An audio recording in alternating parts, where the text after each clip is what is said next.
Right, when you're cutting the timbers for the pergola, I like them to be slotted in, not resting on top, but slotted in.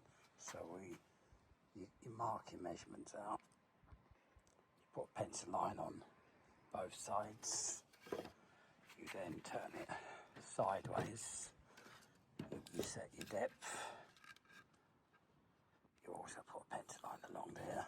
Then for me, I've got this machine where we set this there, and then it doesn't go down any further than that. It just slides backwards and forwards. So I'll show you what I mean. Tilt that back up there, and you will find that this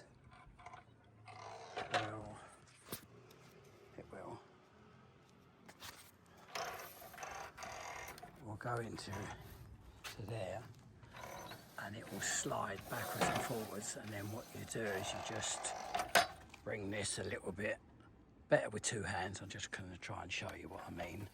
And then what you do is you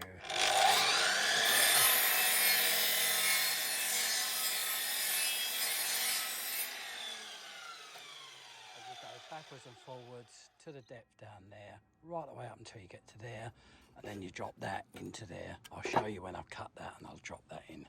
Thanks for watching.